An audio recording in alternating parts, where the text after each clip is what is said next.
The purpose of this video is to demonstrate proper techniques for making aseptic transfer of plant material. Successful control of contamination depends largely upon the operator's techniques in aseptic culture. In plant tissue culture, small pieces of plant tissue are placed on or in a medium rich in nutrients and sugar. If bacteria or fungi come in contact with the plant tissue or the medium, the culture becomes contaminated. The contaminants, bacteria and fungi, will use nutrients from the medium and quickly multiply and overwhelm the culture. Pathogenic contaminants will also destroy the plant tissue.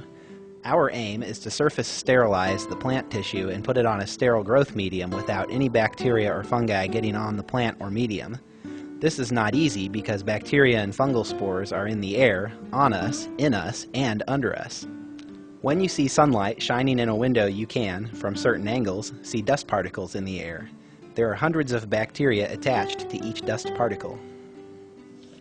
A horizontal laminar flow unit is designed to remove the particles from the air. Room air is pulled into the top or bottom of the unit and pushed through a high-efficiency particulate air, or HEPA, filter with a uniform velocity of 90 feet per minute across the work surface. The air is filtered by the HEPA filter, so nothing larger than 0.2 micrometers can pass through. This renders the air sterile. The flow of air from the unit prevents fungal spores or bacteria from entering. All items going inside the unit should be sterile or sprayed with alcohol. If you cannot afford a laminar flow hood, a transfer cabinet can easily be built providing an enclosed environment that is not sterile but can be sterilized. A cardboard box lined with aluminum foil or plastic, or a well-cleaned aquarium, provides a shield to reduce contamination. A box that is 20 to 24 inches wide, 20 to 24 inches high, and 12 to 16 inches deep provides a good work area. Working inside any of these does not guarantee success. You should always be aware of potential sources of contamination such as dust, hair, hands, and clothes. All jewelry should be removed, hands washed, sleeves rolled up, and long hair tied back.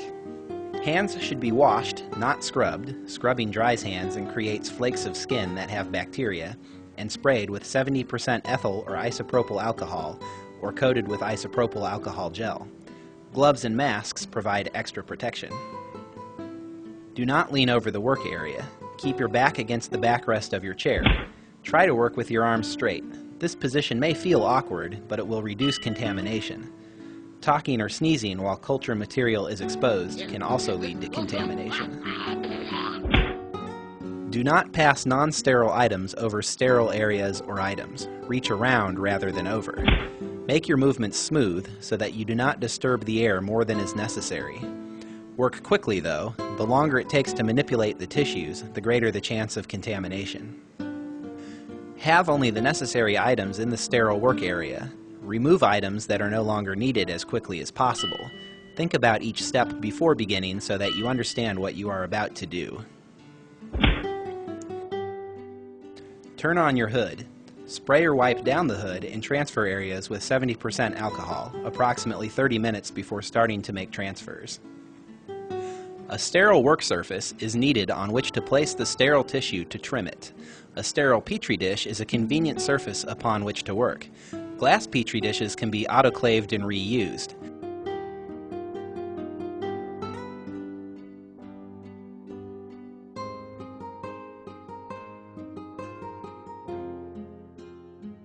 Pre-sterilized plastic dishes are used and discarded. Spray the bag of dishes with 70% alcohol before you open it and place the desired number of unopened dishes at each station. Each dish has two sterile surfaces, the inside top and inside bottom. When transferring plant parts from one container to another, do not touch the inside edges of either vessel. By observing where contamination arises in a culture vessel, you may be able to determine the source of the contaminant. Check cultures every 3 to 5 days for contamination. Slimy areas mean bacterial contamination, while fuzzy areas are due to fungal contamination. Do not open containers that are contaminated. The contaminants could be harmful.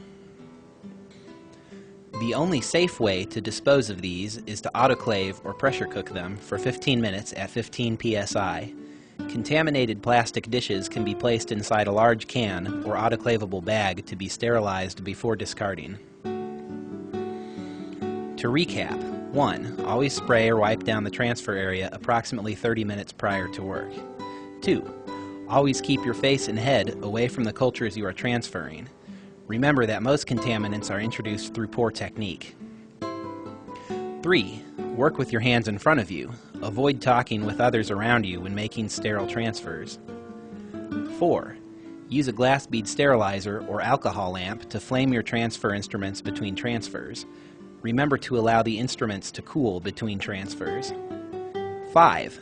Keep your transfer area clean and uncluttered. 6. Check your cultures every 3 to 5 days for contamination. Discard all contaminated cultures to prevent cross-contamination.